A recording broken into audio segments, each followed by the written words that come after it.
ஆமா. ஹாய் செல்லன்ஸ். வாங்க இன்னைக்கு நம்ம வீட்டில் என்ன ஸ்பெஷல்னு பார்க்கலாமா? பார்க்கலாமே வாங்க. பூஜா குட்டிக்கு செம்மையாக சளி பிடிச்சிருக்கு டூரில். தண்ணி மாற்றி குடிச்சிட்டு ஒத்துக்கலை. ஆமாம். அப்பளம் ம். பார்த்தீங்கன்னா 2 நாள் முன்னாடி தக்காளி சோறு பண்ணேன் போன வாரம் பொங்கலுக்கும். ஆமாம் போகி அன்னைக்கு. ஆமாம் ஆமாம். அதனால் அதே தக்காளி சோறு தான் வேணும்னு கேட்டதால் திருப்பி தக்காளி சோறே பண்ணிட்டேன்.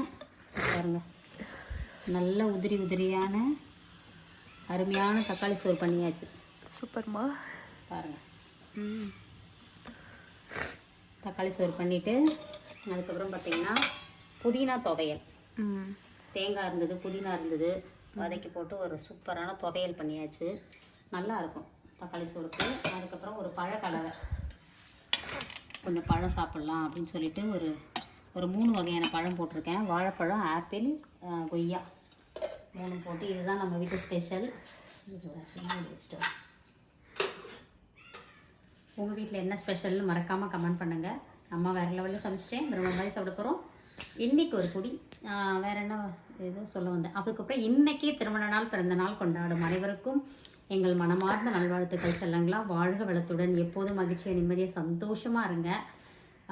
இது அறுபடை வீடு, நம்ம வேண்டுதலுக்காக போனோம். இருந்தாலும் அதோடு சேர்த்து நிறைய வேண்டுதலை அறுபடை வீடு அத்தனையிலும் வச்சுட்டு வந்திருக்கேன். அதில் முக்கியமான முதல் வேண்டுதல், நிறைய பேர் கமெண்ட்டில் வந்து எங்களுக்கு குழந்தை இல்லைன்னு சொல்லிட்டு நிறைய பேர் நிறைய நாங்களோட கமெண்ட்டில் பார்த்தீங்கன்னா தெரியும், வேண்டிக்கோங்கன்னு சொன்னதுனால எல்லா அறுபடை வீடு முருகர்கிட்டையும் வேண்டிட்டு தான் வந்திருக்கோம். நிச்சயமாக அடுத்த வருஷம் இந்த ஆண்டு உங்கள் கையில் அந்த முருகரே வந்து குழந்தையாக பிறப்பார். ஏன்னா அது எவ்வளோ பெரிய ஏக்கம்ன்றது தெரியும், சரிங்களா? ஏன்னா எங்கள் அக்காவுக்கெலாம் கிட்டத்தட்ட 25 வருஷம் குழந்தையே பிறக்காமல் அவங்க இறந்துட்டாங்க.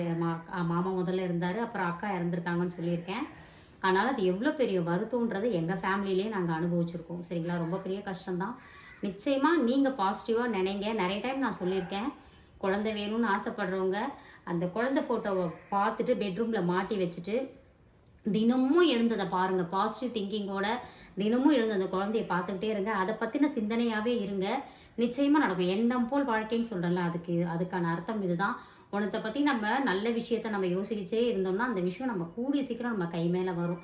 இது குழந்தைக்குன்னு கிடையாது, உங்களோட கற்பனை எதுவானாலும், காராக இருக்கலாம், பைக்காக இருக்கலாம், வீடாக இருக்கலாம், எந்த ஒரு பொருளாக இருக்கலாம், அது நீங்கள் ஆசைப்பட்டீங்கன்னா நிச்சயமாக அது கிடைக்கும். ஆசை தான் நம்மளோட என்ன சொல்கிறது வளர்ச்சிக்கும் ஒரு காரணம். ஆசை வச்சாதான் எதுவுமே அடைய முடியும். சும்மா போகிற போக்கில் வந்து அது வேணும் அப்படின்னு கேட்டுட்டா கிடைக்காது. அதை கேட்டுட்டு அதுக்கான உழைப்பையும் நம்ம போட்டோம்னா நிச்சயமாக நல்லதே நடக்கும் உங்களுக்கு, சரிங்களா?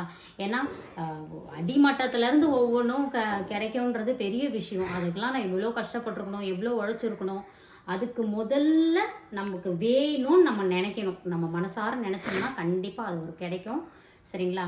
வேற என்ன பட்டு? அவ்வளோதாம்மா. அதுக்கப்புறம் வழக்கம் போல் நம்மளவே இயற்கை சந்தை பொருட்கள் தேவைப்படுறவங்க வாட்ஸ்அப் ஒரு ஹாய் மெசேஜ் இருப்பேன், டீட்டெயில் சென்ட் பண்ணுறேன். நேற்றுக்கு ஈவினிங்லேருந்து நான் இன்னும் ரிப்ளை கொடுக்கல. ஏன்னா அவ்வளோ மெசேஜஸ் இருக்குது, நிறைய வேலைகள் காரணமாக ரிப்ளை கொடுக்கல. இப்போ போயிட்டு நான் உட்காந்து ரிப்ளை கொடுத்துருவேன். ஏன்னா முடிஞ்சிருச்சு கொஞ்சம் வேலைகள்.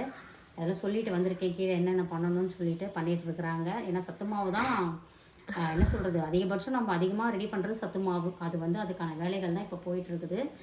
வேற என்ன பட்டு? அவ்வளோதாம்மா. Spread positivity. Love you all. Tata bye. வாழ்க வளத்துடன். பாய் பாய்.